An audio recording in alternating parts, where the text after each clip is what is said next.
Welcome to the Nonprofits. Shakespeare famously wrote, "Neither a borrower nor a lender be, for loan oft loses both itself and friend." Can money drive a wedge between organizations that are otherwise friendly? A legal dispute between the Freedom from Religion Foundation and American Atheists over a deceased donor's estate has finally been resolved. The conflict began when Ronald Pelly's 2012 notarized trust allocated 45% of his estate to FFRF.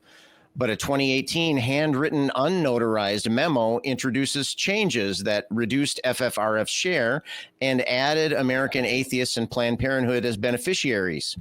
Pelly's son, acting as trustee, used the 2018 memo to redistribute funds, which led FFRF to sue for an accounting and to ensure the original donor's wishes were followed.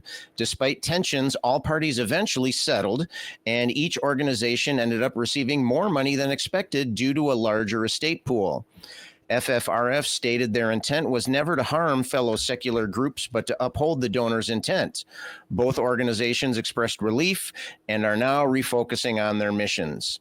The story is from The Friendly Atheist by Hemant Mehta, published on April 8th, 2025. So, Jonathan, I'd like to start with you today. This mess seems worse than trying to untangle a spider web. Can you hash out some of the details for us? Sure. And what occurred to me when I first read this article was that it was framed as a conflict when it wasn't. It was just a legal move to force the executor to disclose all the assets that were in the trust and in some other accounts that were supposed to be dispersed. And the reason for accepting and what the reason was for the executor accepting a signed memo that had not been notarized or officially entered into the trust, the will trust. So since they hadn't gotten that information, they'd asked for it. They hadn't gotten it. They had to sue. And when you sue, when there's a disbursement like this, when you sue the executor for information, you have to sue all the other participants in that trust and in that so that they are aware of what's going on.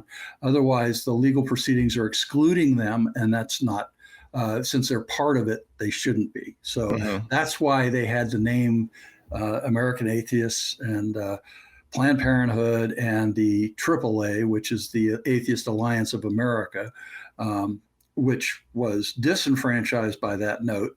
So they were in the original will, but not in the original, not in the updated one. Okay, not in the updated one. So so that's that was bad for them. But the sleight of hand coming out of the executor who produced that memo, showing him getting 10% more of the estate and others significantly less, and the AAA nothing at all, and Planned Parenthood gets 40%. And Robert, the executor, gets 20%, and thus adding about $81,000 to his pockets. All was, to me, always seemed a little fishy, but they didn't accuse him of anything. They just said that the information was incomplete and that he had to give an accounting of all the accounts. And when he did do that, basically, it turned out that everybody mentioned in both documents made out. So they all got more than they would have if either one of them was just singly done or together done. And that's because there was a larger pool of money than they were expecting. There was more in the trust and there was more in the fidelity account than the executor let on. So, when they audited it, I guess when the court got hold of the actual bank statements, they figured it all out. But these things are very nuanced. They're very, very hard to do. It's not an easy thing. I just want to say one last thing, and then I'll bow out of this. And an estate lawyer had the most telling quote. I spoke to one nonprofit lawyer who is shocked that the American Atheists believed that the money was already theirs when they were distributed. There was an initial distribution, based on the memo, right? And based on the first one was from the trust, and the second one was for the memo. And the American Atheists who were in the second part, the memo part, he said, I can't believe groups don't touch legacy donations like that, no matter the amount, until all the legal concerns have been definitively taken care of. Okay. That's what, and that takes time to settle. So rather than wait for all this to get out, I guess they already spent some of it. But as it turned out, it was all good. So it sounds like this kind of thing is fairly common, in that, like you said at the beginning there, it was cast as if it were some kind of confrontational lawsuit, with arguments in the court and so forth. But really, it was mostly, or at least the way that they're presenting it now. Of course, we're not privy to all of the details of what was going on behind closed doors, but they're kind of making it seem like it's just a normal step in the normal process of adjudicating and making sure we have all of the information. And if the executor wasn't being as forthcoming as necessary, then you have to kind of compel them to share the information and so on. So it sounds like it was just a hoop that had to be jumped through to kind of make this happen. Since they named the other atheist groups, one of them got a little butthurt about it, but you couldn't do it otherwise. And I think once they understood that, they probably would have joined in the suit. So it's like, but so this was just, I think the communication was off. Right. And both sides said that the communication of the other person was off. So it did look like a little spat was going on, but I don't think it was really serious. I think that they eventually knew what happened and were happy with the settlement. All right. Eli, you've been very patient, and so I want to jump over to you here. So the groups involved have said publicly that their biggest worry about this whole thing is that it might send the wrong message to the public about these organizations, about how they interact with each other, and also about their commitment to their common objectives. And so how do you think the religious community is going to present this to their members, if at all? Yeah, and I think it was a concern I had as well, because on the surface it looks like, the FFRF is suing this dead person for more money that they didn't get, or suing other atheist groups for more of it, and it you can, if you don't explain anything about the reality of the situation, you can frame it as if it's just kind of this petty, ugly, messy sort of back and forth. But as Jonathan pointed out, it wasn't really that way. It was just sort of a legal necessity. And, through no fault of their own, a couple of groups received more money than they were supposed to. And one of the groups that got shorted was like, hey, something's not right. That's not what that guy wanted his money to do after he died, and you're not respecting his wishes. So let's just do that and just kind of get this all worked out. The fact that, just like Jonathan said, the brother, the deceased's brother was the executor of the estate, and he produced this unnotarized memo, which I think in this context, unnotarized should be synonymous with completely irrelevant. And it's just this memo that says like, change all of this at the last minute. And by the way, give the executor more money. So it's just, I think it was kind of poorly, the court system, I think, that was supposed to have handled this, I think should have flagged that. So I think it was poorly.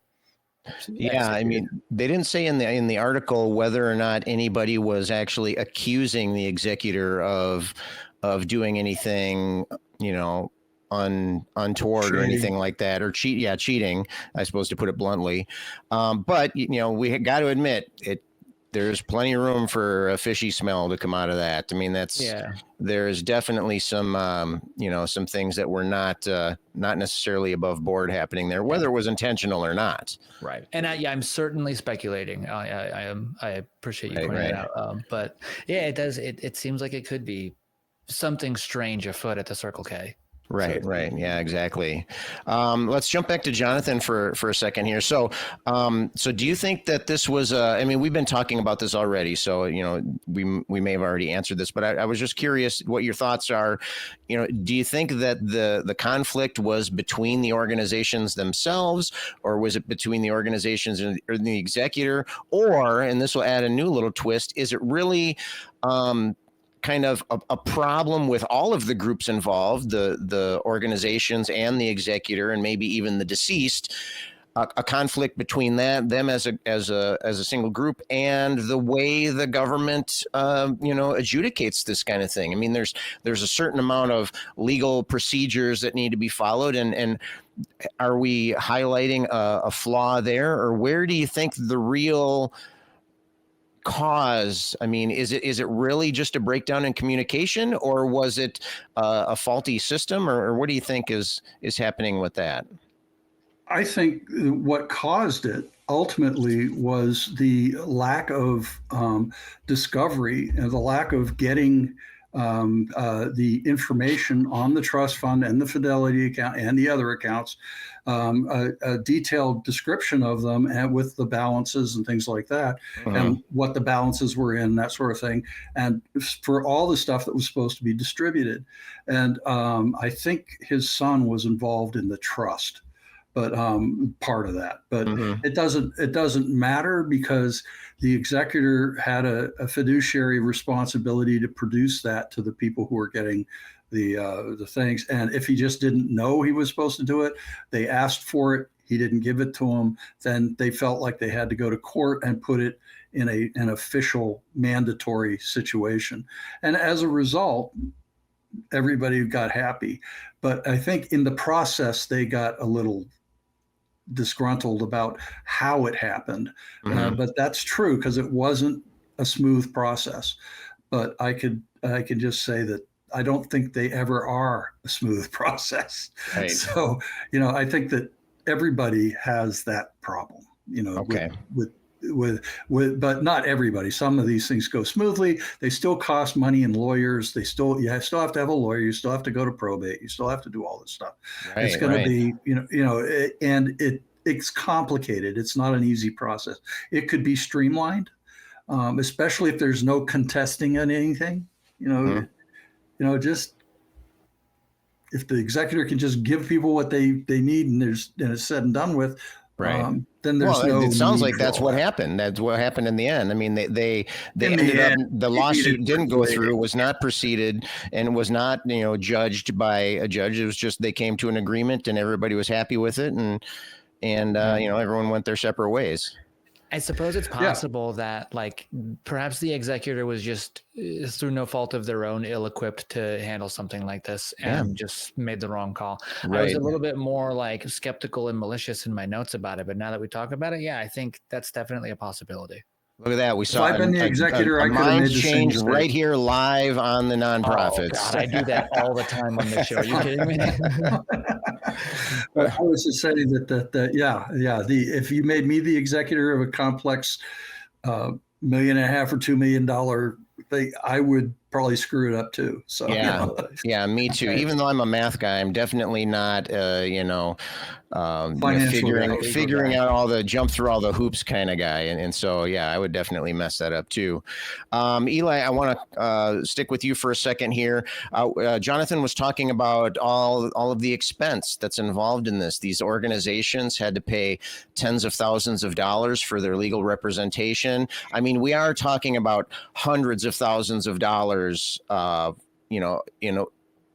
from that's being awarded from the trust. And so clearly there was one could strike an attitude of investment towards that too. But do you think that this was a worthy battle, not just by a matter of dollars, but for, the organizations released statements saying that they were concerned about the reputation of their organizations as an individual, as an individual organization, and also as part of a larger group of secular and atheist organizations throughout the U.S. Do you think that this kind of thing was damaging to that reputation, or could it have been avoided somehow, or what are your thoughts with that? I think it certainly can be damaging, because if you think about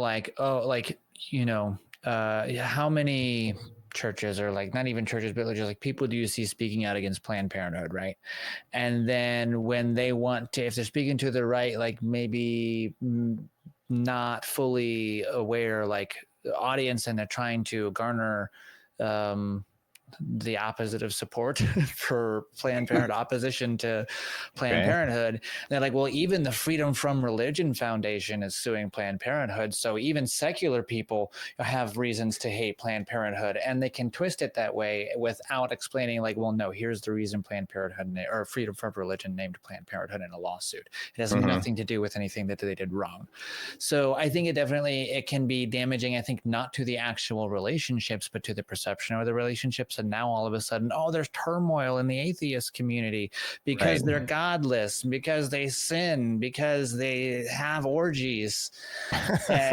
Wait, we do? Wait, yeah. Like, how come I don't? Where's my invitation? I haven't been involved, but it certainly sounded like I wasn't. Speaking of which, Eli's got to run, ladies and gentlemen. So it really sounded like I wasn't telling the truth when I said that. That's really funny. But yeah, you had all the signs lying right there. You know, I did. I don't know why that happened. It's just boy,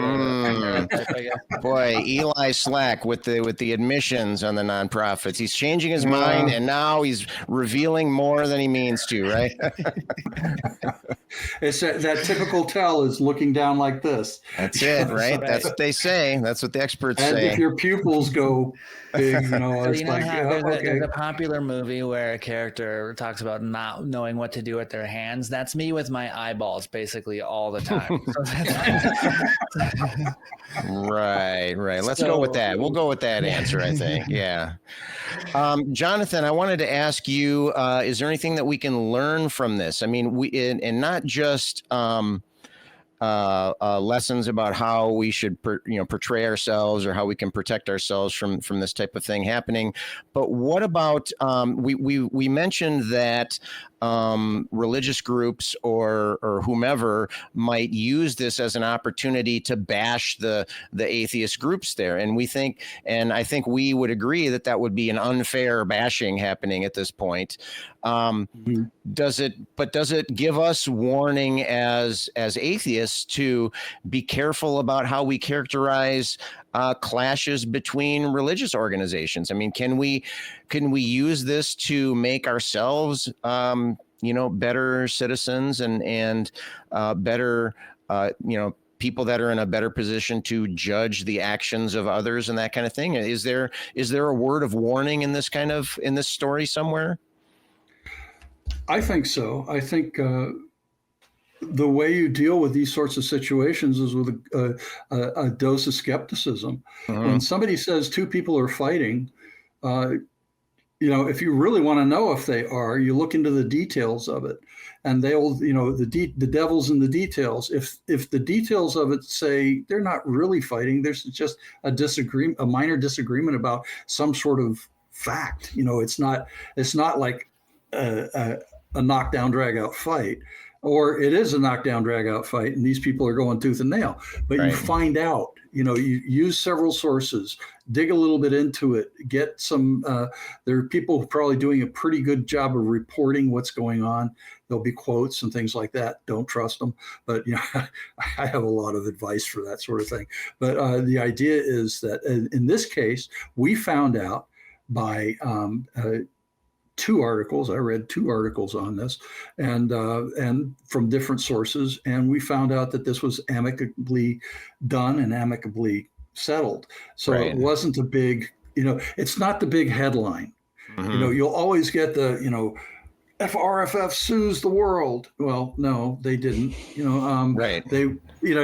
weren't actually suing most of them. They were only suing the executor to disclose shit. So they had to do it. Get over yourselves. Now, when two religious groups get going, we just have to be careful that we're not biasing our analysis of the situation because we want to see them fight. Right. Just don't do that. Take a look. Dig a little deeper. Dig a little bit beyond the surface of what you're seeing, and the sensational headlines. Because that's how they sell papers, as we used to say. But that's how they get clicks. Yeah, exactly. And we're atheists are human too. We can jump on the bandwagon. We see groups that we are opposed to seemingly doing things that are bad or whatever, it's very easy to start pointing the finger. And so maybe this would be a dose of what it's like to experience that from the other side. And, so it could be just a warning for us to just be wary and be attentive. And as you said, be a little bit skeptical, dig a little deeper. Eli, do you have anything to add to that?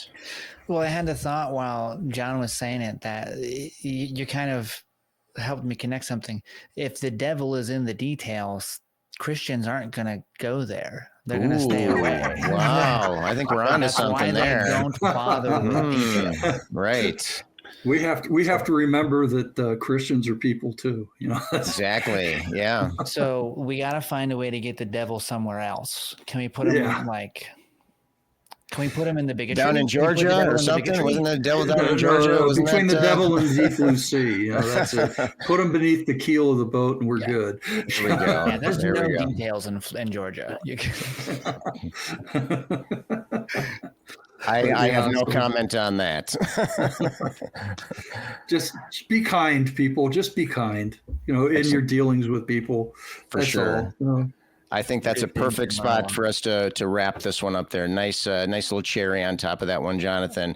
And I want to thank you both for hanging in there with me this week. I think we've had some really good discussions. Those of you watching, if you like what you see, click like and do all the stuff, share it, and add a comment if you'd like to, or if you have any feedback for us. And also, you can click on these following links to find more.